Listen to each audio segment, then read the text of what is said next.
right. So, welcome everyone. I would like you to meet Maria Miller. She is Theta Healing Certified of Science. So she is passionate about teaching and doing one on one sessions. She also has been seeing ghosts since a near death experience under the age of 3. So, we'll talk about that. That's quite intriguing.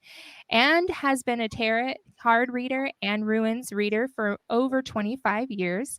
More recently, she has discovered a knack of healing pets and loves doing pet sessions. Oh, I love that. You know what? It's so funny, Marie, that you say that because I have my pet Ziggy. Aw. This is Ziggy. She's 12 years old and she's starting to get into that geriatric type of lifestyle right now where she's stinky, but she does really well. She's going to be 13 in April and we just love her. We've had her for a couple years now. Oh, so hold on. We've got another show that star show. Hold on. He's taking my mic. Hold on. What? He Oh, wants to say hi. what? This is No. Jake. And Jake is almost 3. He's giving me kisses. He loves to lick. We always have to tell him no licky licky, but he is a silky terrier, but he's been trained as a service pet to help me with some challenges that I was having that I no longer have because I claim victory over those things. But so Murray, welcome. Thank you so much for coming on the podcast. I'm excited about this. Yeah, thank you so much for having me. I've been looking forward to it. Yeah, absolutely. So we talked about you had to remind me, but we did talk about a little bit about your past. So we'll start with that real quick. And then I'm going to ask you some questions about the theta healing and the tarot card readings because, like me, I'm very new to these things and my listeners are too. So I'm certain they're intrigued to know more about this. But let's start way back when you were younger. So you were bullied as a child, correct? How old were you? I don't even know when it started because it was my older sister at first, and then it was like 3 or 4 different girls at school. I actually Mm, think some of it started in kindergarten, but that was almost a friendly style, but then it got more intense as I got older. Like there I was these kids who would draw pictures of me being fed to sharks, and I'd draw pictures of something more horrible going back at them. mhm. So that was kind of like a game, but then it just kept getting more intense as school went on. Oh, wow. Yeah. So, how many years did you have to go through that bullying aspect? So, you did say it was your older sister. So, it's really rough when it is your family members that is doing it, especially a sibling that you're supposed to be best friends with. But this was your older sister that was causing a lot of anguish in your life. So, how long did this go on for? With my older sister, it went all the way until she moved out and went to college. Oh, With wow. the girls at school, it stopped once I moved to Ohio, so that stayed in Iowa, but continued with my sister. So that was Okay. about 8th grade is when I stopped getting bullied by other kids at school. Okay. And today, of course, you're much older today. Do you and your sister have you been able to mend that relationship? Do you talk with her? To a degree, we've mended it because I've always wanted her to be a sister to me, but I've also given up on her being the kind of sister that I want. So getting rid of those expectations of what you expected, but Mhm. accepting the way things are and just loving her for who she is and forgiving the things that has happened in the past. Is that what I'm hearing? Yeah, pretty much. It helps that she gave birth to my favorite nephew on my birthday, and so at least I had a reason to talk to her during some of the rougher years when I was still working on the forgiveness aspect. Because I wanted to see this kid because he's amazing. He's also psychic in some of the same ways that I am. Oh, So I also wow. want to be there for him. Yeah. How old is he now? Oh, he's 18. Oh, wow. So is he exploring his psychic abilities just like you have? No, once high school hit, he stopped caring about those things for a minute, which is kind of normal. So I expect to give him about 2 more years and he'll be interested again. But he Mhm. started seeing ghosts when he was about 5, and my sister called me and just put me on the phone with him to help coach him through what to do about it. Oh, wow.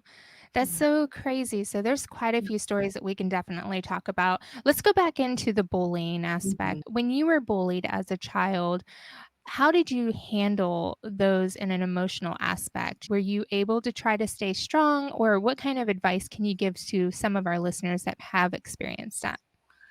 Luckily, with most of the girls at school, I literally didn't understand what they were talking about half the time when they bullied me. It just literally didn't make sense. So I would actually like come back at them a Mm, lot. But what I've learned is it's actually better to give them the cold shoulder. Like, honestly, if you don't react, if you don't give them anything, any reaction back, because that's really what they're looking for. And I would let yeah. them get under my skin because I was annoyed because what they were saying was illogical to me. So when you don't give them what they're looking for, a Mhm. reaction, then they kinda just get bored with what they're doing, right? They just quit?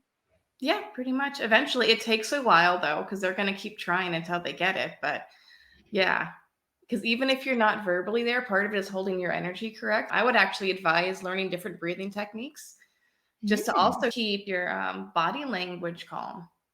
Because I can I believe everyone's psychic, and bullies are they're looking for some sort of reaction. So the more loose you can keep your shoulders mhm. and the more relaxed, the less energy you're going to feed them.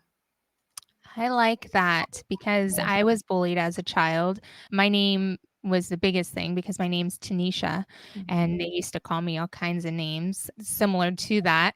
We talked about this in another podcast, our episode 2, how those that bully, Mhm. there obviously something going on in their life that caused them to bully. It's really sad to Mhm. think that way or to think of those that are hurtful. The podcast that we did when we talked about it, she was actually the bullier, the one Mhm. that did the bullying. I don't even know if bullier was the word or a word. I make up words as we go, but hey, but she was the one that did the bullying, and she's so remorseful of that today, and she talks about that in the podcast. And I think about those that had bullied me when I was younger, and I wonder where they are today. Have they been able to make a change in their life? Is their life better? I forgive them because Mhm. when you forgive somebody and you just let it go, it actually is healing you from that past and not holding on to that victim status. I don't want to be a victim anymore. I'm not going to continue to be a victim of that past, Mhm. and I'm going to be victorious over it.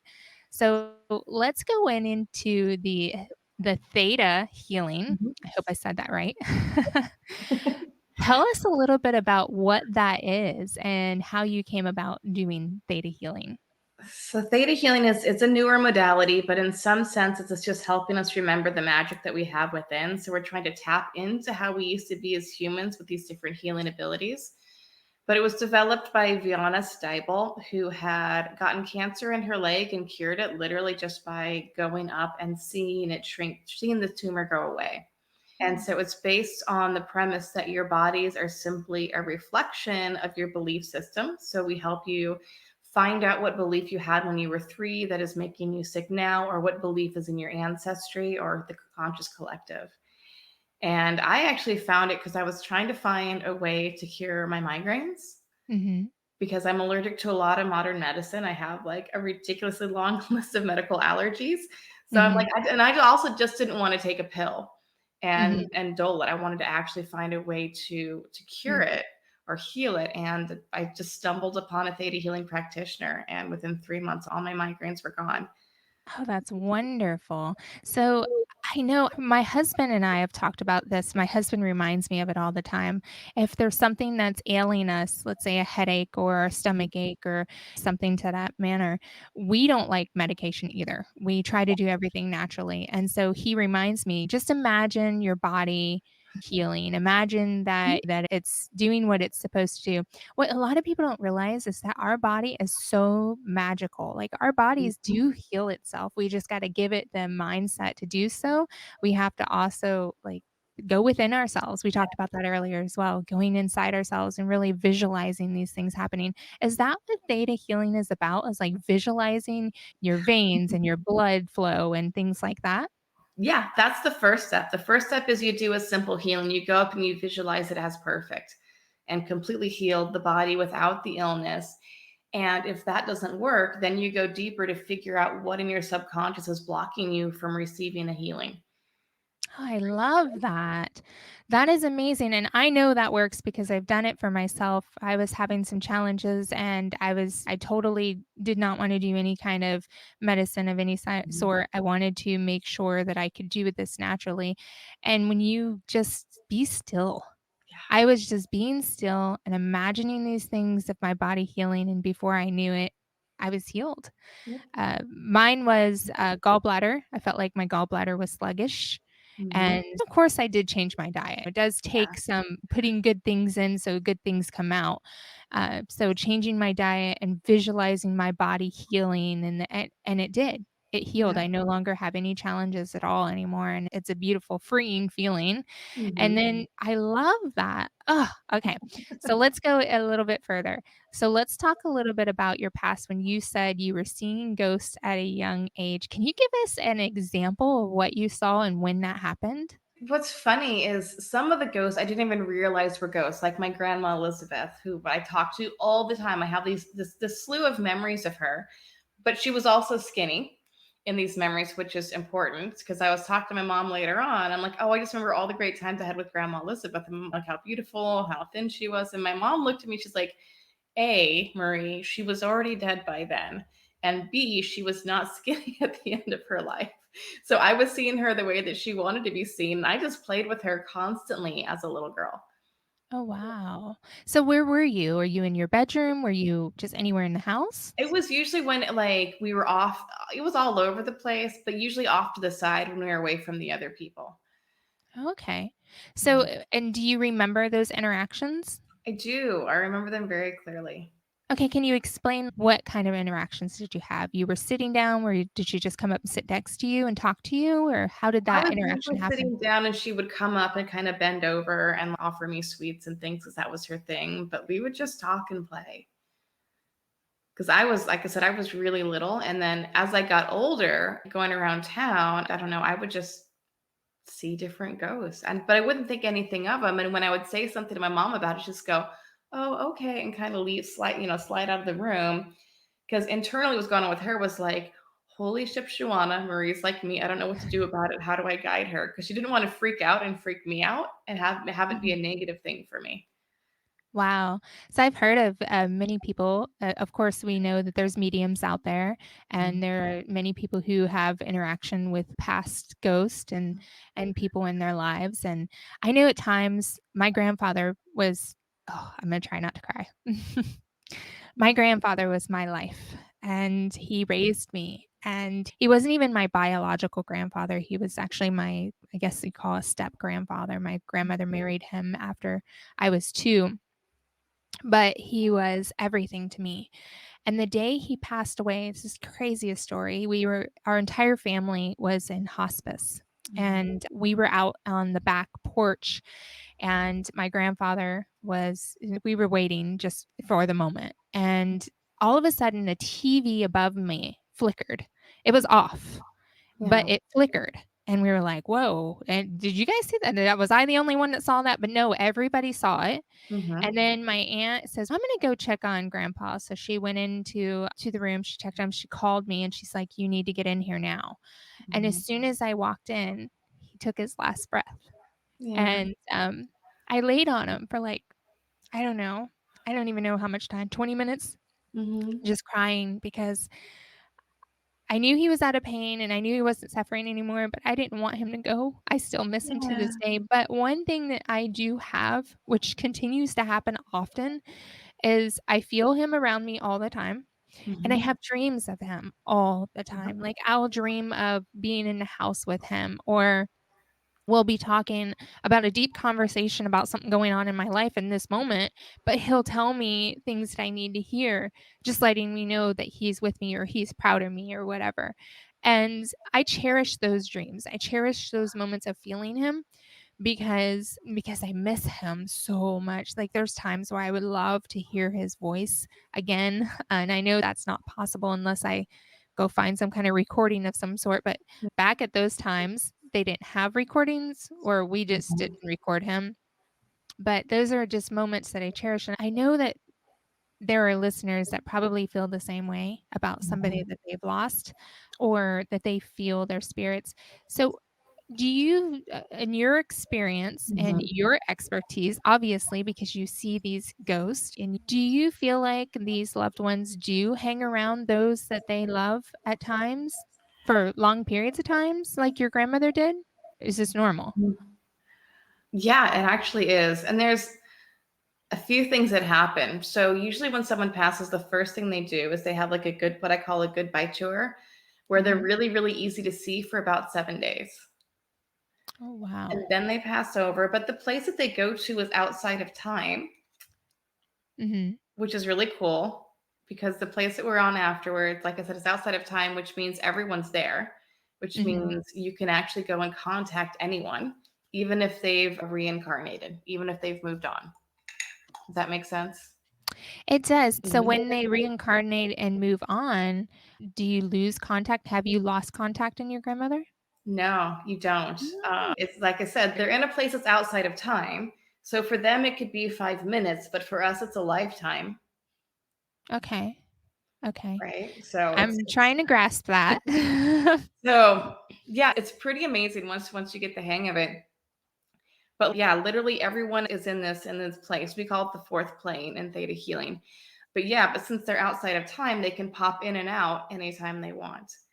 So my one grandmother, she's Grandma Elizabeth has actually passed on, or she's actually not like hanging out with me as much, but my other grandmother is, Oh, along with her father-in-law. So I have a few that okay. still hang around. So how do you know this? Have you had conversations with these beings that you see and they've told you these things? Because I'm just so interested. I'm like, I have never had that opportunity, but I think it's amazing that somebody does. And do you know anything about your past life? Yes, to all of that. So, like I said, I've been seeing people on the other side just been a normal part of my life my whole life. So I've spent a lot of time also nurturing that gift. And I do ancestor work too. So I purposely go after and go talk to certain ones. But like my other grandmother on the other side of the family, she's actually one of my guides. She kind of took over from her mother-in-law, right? Her in-laws were amazing psychics too. So I actually, because what'll happen too is sometimes our ancestors will come back to us as guides, which means that they're literally always there, as opposed Oh. to some who just come in to visit. And when people are first starting to learn how to contact them, they do exactly what's happening to you. As I say, before you go to bed, just literally go into a meditative state and ask them to come to you in your dreams, because that is the easiest way for them to come through. It takes a lot of practice to see them with your eyes like I do. Because Mhm. I'll be in a session, just see someone's grandfather standing over their shoulder if there's an important message coming through, that's or if that's what some client requests. Wow. I fully agree with you about the seeing them in your dreams because I have done that, and I didn't know you could do that. I didn't think it was a thing. I just was wishing and hoping, and then I'd go to sleep, and then there he was. So I love that was something that just naturally did. Okay, so tell me a story of the most exciting moment that you've had in this time that you've been doing this. When it came to ghosts and things. Yes. Well, it's not exciting in a happy way, but I had some really extreme ghost moments when I lived in San Diego that were kind of fun and, well, interesting. And just because my capacity kept growing, I went through a phase where the universe was like, you're going to get really good at dealing with ghosts. Because I was also a professional ghostbuster for a while. Oh, But then wow. when I started doing theta healing, it got so easy. I stopped charging separately and I just folded into a session now. But one time I was asked to clear, a friend of mine had bought a house and he wanted me to come clear it because he had faith that I could do that. And it was one of my early days, and I just remember going into a room and he got a good price on it because the former owner had committed suicide. Oh, wow. Like I said, it's not a happy one, but it was really intense, the fact that I was actually able to clear that whole house out, because it's one of the fascinating things about haunted places is, unless it's that situation where it's a suicide, you're actually going to get more intense feelings from teenagers who live in a house. Oh, wow. With that exception, the room that he passed in, that room was a lot of intense and took a lot of work, even, and it still would, even with Theta Healing, just because there's a lot to clean up, because it's basically like it was a moment frozen in time with a lot of intense pain, as Mm. you can imagine. But the rest of the house was basically filled with all the teenage angst. There's something that happens where if you have a lot of emotions, it'll Mhm. actually literally seep into the wall. So a lot of what people perceive as ghost activity in houses is actually just suck energy from people going through something. Okay. That is quite interesting. So you went through, you cleared the house, and after you did that, after you cleared it, he Mhm. didn't have any more issues or didn't feel anything else more in Yep, that house? Is that what yep. happened? And there was a Oh. room that could be used again because it was like there was energy that was stopping you from even going into the room. So, recently, my daughter, Mhm. she moved in with my best friend, actually, and the Mhm. room that she was supposed to be staying in, it had, like, this when you walked in there, you felt this, like, heavy presence in there. It's just the craziest feeling, like, you could Mhm. definitely feel something was there. But the minute that my daughter started moving her stuff in, it Yeah. disappeared. Yep. Like, the whole feeling of the entire house was gone. The house felt heavy, it felt like there was Mhm. just something lingering in there that wasn't happy, wasn't it was just and it wasn't angry, it was just Mhm. there, and you Yep. could feel it. And then as soon as my daughter moved in 'cause my daughter is this bright, sunny, Mhm. just beautiful being, she's so amazing, everybody just loves her, and you just gravitate towards her because of her light, who she is. And so as soon as she moved in, I walked back into the house, like, the next day, and I'm like, "Whoa." Like, the whole house, not just her room, the Mhm. entire house felt like a breath of fresh air. It was so airy, so Mhm. beautiful, you saw it at a different light, it was just amazing, and my daughter even said that the first night that she was there, she felt like something was trying to attack her, Mhm. but she, told it to go away and then never come back, and it did. It went away and it never came back, and now it's just peace and happiness there, and I think a lot of people don't realize that when you go into a home, a building, Mhm. or around even just getting around somebody, a person, you can feel their aura, or you could feel the negativity in the room or the tension, as people would Mhm. call it. It's tension that you feel. You can actually make it go away. Yep. And so explain, Marie, from your words, how would you make that go away? Just simple. I mean, honestly, connect to your source of power because everyone, or most people, not everyone, there's atheists, but most of us have some sort of a higher power. Mhm. And you just connect to that and say, you don't belong here. Go to wherever you need to go next. Ah, very simple. The trick is really understanding that you have the power to do this. Yes. I That's I because think a when lot of you people underestimate their power, don't you? they really do. They really do. And that's all the work that I do. Everything is always on some level trying to empower my client, even if it doesn't look like it. So tell us a little bit about your work. You have a website, Mhm. and do you have a podcast? I do. So my podcast, it goes in different directions. It's a little bit out there. I know, even though it feels like I'm already out there. My podcast is Let's Get Weird Together. So it's about all the real extremes around healing. People who go to extreme lengths to heal, whether it's through delving into different aspects of sexuality, going like I interviewed a witch doctor, so sort of the extremes even in my work. And we also talk about religion and religious trauma and the impact that it has on people. So Very interesting. I'm gonna have to start listening to yours as well. it's pretty fun. And Sounds like it's fun. mhm. And the work that I do, so as a Theta Healing practitioner, a lot of what I do is I help people heal trauma. I work with people who don't remember any of their childhood, but we're still able to release everything and heal. I spend a lot of time helping people recover from bad relationships because of my sister. I actually had a whole series of horrible relationships that I was able actually to heal and move on and find a really kind soulmate. Yeah, and then I also love teaching. I'm super passionate about because when people learn how to do theta healing, they can heal themselves. Mm. Only about 20% of my students actually go on to become actual theta healing practitioners. So that means a lot of people are coming there and taking these classes just to heal themselves, which is really beautiful. I love that. So this is Mhm. all on your website, correct? Where they can Yep. schedule with you, they can see your Mhm. information. Okay, what's the name of your website? It is houseofkellen.com, and that is spelled Kellen. Okay. And that's named after the one great grandmother who was my guide for most of my life. So people can go to your website, Mhm. thehouseofkellen.com, Mhm. and they can set up a session with you if they want to do. And do you do these sessions on Zoom, or what kind of platform do you use?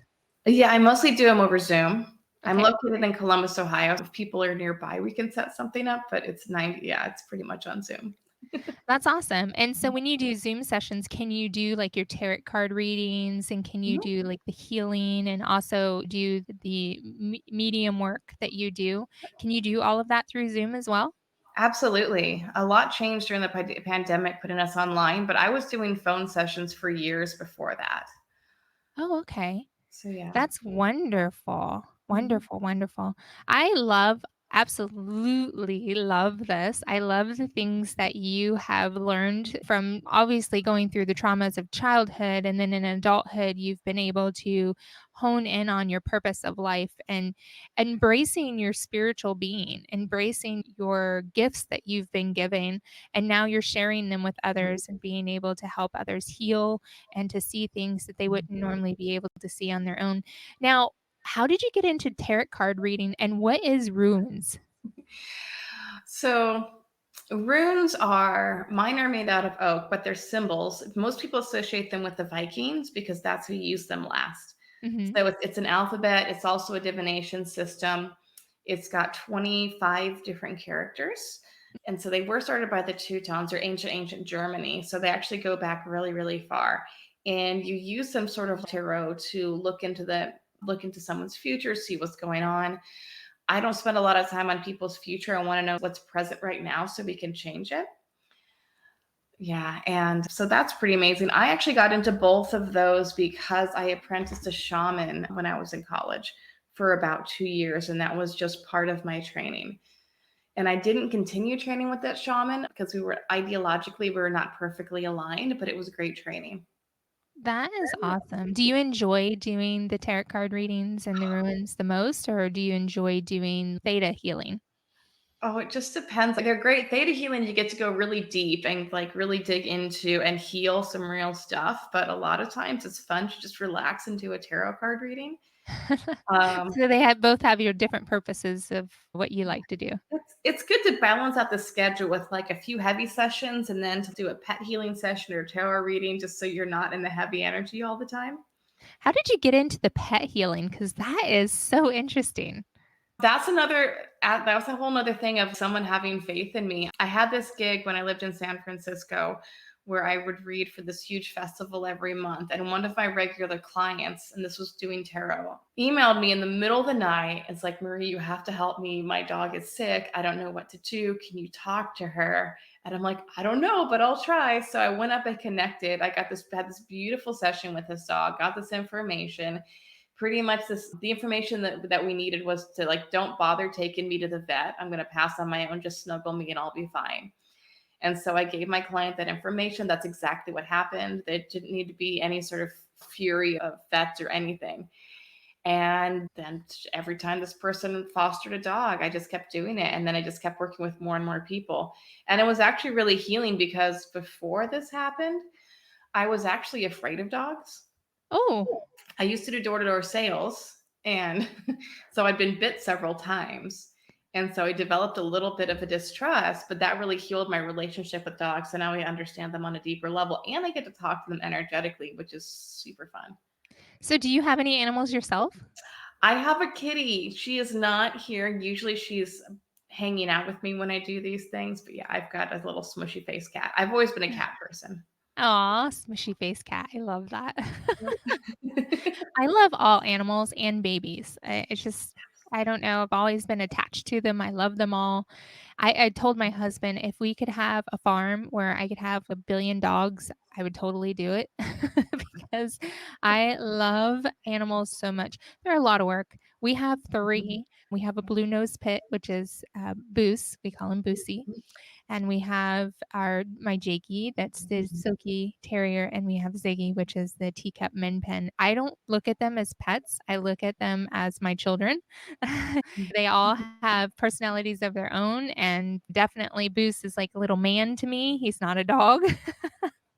I don't know why people associate a pet like a person, but to Mhm. me they are. And I saw this meme the other day that said, "You let your pet sleep in the bed with you?" And it said, "Yeah, and if he asked me for my car, I'd let him take it too." So I started laughing. I'm like, "Yeah, that's about right." My Do kitty you feel always. that way about your cat? Oh my gosh, yeah. Like when I moved in with my husband, the first thing I said is just so you know, because his cats were not allowed in the bedroom. No, my cat sleeps at my feet, like full stop. I think animals, Mhm. and I know this is true, animals are magic little creatures. They heal Mhm. people in so many ways, and they're so loyal, they're so loving, Mhm. and the more you love on them, the more love they give back. And I was thinking, you know what, and this I was just thinking this morning with Jake. Jake's always wanting my attention, always wanting to show me he loves me. Even when I push him away at times, I'm like, oh, Mhm. Jake, don't do that, or get off my stomach. He's always just there. And Mhm. if people were just as loving and just as Mhm. constantly loyal to their husbands or wives, their children, their family, this world would be so much more pleasant, I think, if the people just acted like dogs. I may be a little crazy on that one, but it's all good. But yeah, so do you have anything else you'd like to share about your website that maybe we didn't cover? There's a lot of things on the website, so just go there and play around because I also do coaching. Most of my coaching is geared towards people who are psychics or want to become more psychic. I always have classes going on. So there's a whole theta. I actually have a basic DNA, which is the first theta healing class happening next week. But I literally always have like events and things that I'm promoting. I'm going to be doing psychic fairs in Columbus, Ohio pretty soon. Okay. So, yeah. That's gonna be exciting. So if you're in Columbus, Ohio, go see her. Marie's gonna be there at the fair. And also go to her website. If you guys are interested in meeting with her and maybe getting a tarot card reading or do some healing with her, I highly recommend going to meet with Marie, schedule with her, get those things done because you will be so surprised at how life-changing that can be. I look forward to moments of being able to explore her website myself and listen to her podcast because I'm excited to hear some weird things. I think that would be awesome. I think it'd be amazing. It'd be definitely entertaining for sure. Do you feel like your podcast is really entertaining, Marie? It really is. I try to go places that other people aren't going and just try to excavate like some things that are kind of out there. So, yeah. I love it. I love it. I love it. It's definitely something. I have a trip coming up and I like to listen to podcasts and audiobooks. So I'm going to look yours up and listen to yours while I'm traveling. So it's a 6-hour travel trip. So I'll have a lot to listen to, I'm sure. All right, Marie, thank you so much for coming on to Healthy Mindset Miracles. I really love this conversation. I loved getting to know you and the things that you do. You've definitely opened my mind and my eyes to all of the new healing aspects and tarot card reading. And you've taught me some things that I didn't know. I'm certain you've taught the listeners too. Do you have some closing words you'd like to say before we say goodbye to everyone? I think just to pull it back around to the whole bullying thing, like one of the things I decided as a kid was like, if you all are going to pick on me for being weird, I may as well go full in on the weirdness and just fully own myself and I kept following my heart. That's how I got to where I am. I'm like, ooh, this is a cool path. I don't care what people say. I'm just going to have a blast going down this road and see what's at the end of it. And accepting yourself, like my husband, like he's totally okay with just not being like the masses and being on doing his own thing. And at first, when we first got together, I was like, "Gosh, that's why are you doing that? I've never that's not professional at all." But then I've learned to accept it because you know what? I love him for him, and I want him to be him. And I think that's a lesson to be learned in so many ways. Like if you want to love somebody or even love yourself, accept the weirdness, right, Marie? Just accept who Absolutely. you are. Accept those things. Thank you so much for coming on. I can't wait to get to know you more. I would love for you to come back on here with us and talk some more about some more stories that you have. And we'll see you again. Okay. Thank you. Bye, everyone.